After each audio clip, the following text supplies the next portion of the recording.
Hey, so I saw this film last night called Claire's Camera, which I think was very great, and it starred Isabelle Huppert and Kim Min-hee.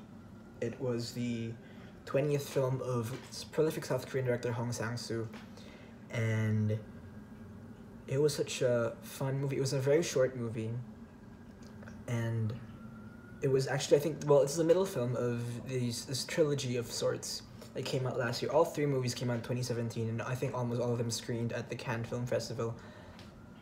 This film actually was shot the year before at the Cannes Film Festival, in which, while Isabelle Huppert was doing press tours for Elle, Hong Sang-Soo was able to kind of borrow her for a while to make this film. They worked together before in a film called In Another Country, where Isabelle Huppert goes to Korea, but this time the fish out of water is Kim Min-hee, Hong Sang-Soo's muse, both on screen and off, very controversially.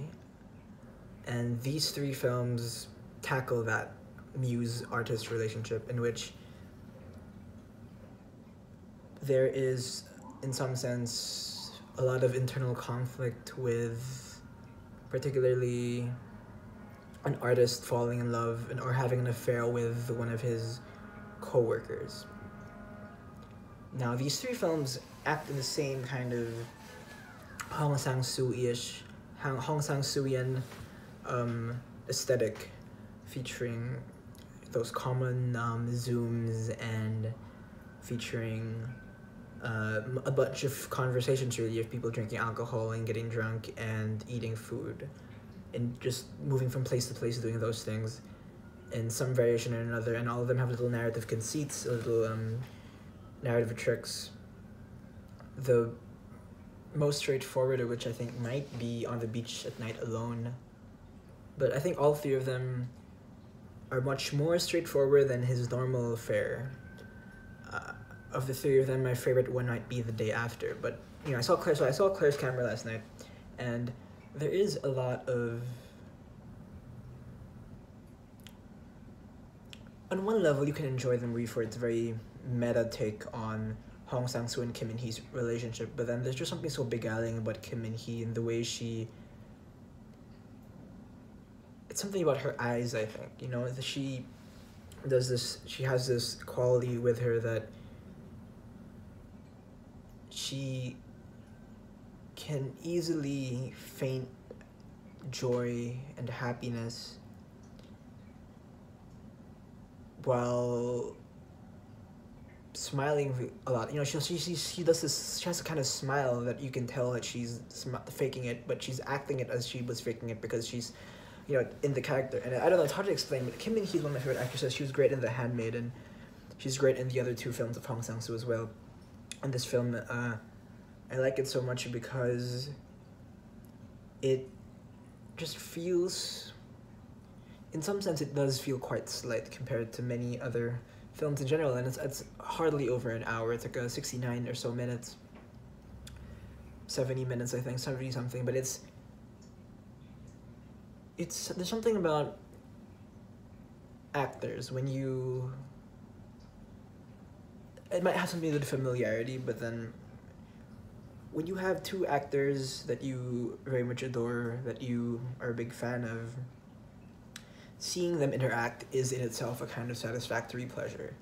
This is why we see movies that we know the actors of. This new Quentin Tarantino movie, everyone wants to see it because they just want to see DiCaprio and Brad Pitt kind of just interacting in the same space. The story itself doesn't matter as much to the audience, I think, and it's more to do with watching the actors interact. You have DiCaprio, Brad Pitt, and Margot Robbie.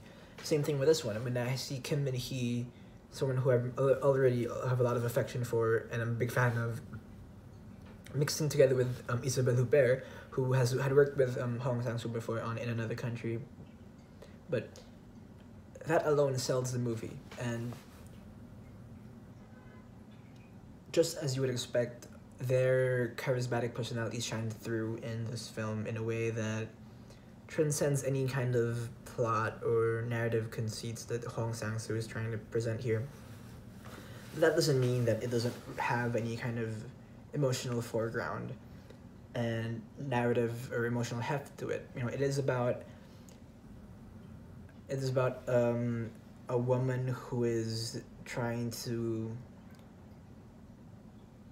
figure out essentially what is wrong with her. The movie opens up with her being fired and not being given an explanation for it. And through the day, through her interactions with Isabelle Huppert, who plays this kind of artist teacher, a music teacher who is also like taking photographs, we're able to understand that sometimes a lot of the situations that we go through are out of control, and we just have to kind of go with it and progress. And that is what we get from Kim Min-hee's character. When we get with Isabelle Huppert, you get this kind of stand-in for the filmmaker, for the artist, for the director, for someone who believes that art means something.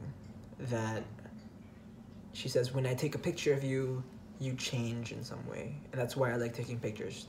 She says something like, the reason why I take pictures is because I think it is important for people, in order for someone to change or something to have a better perspective, you have to look at it again, but slowly.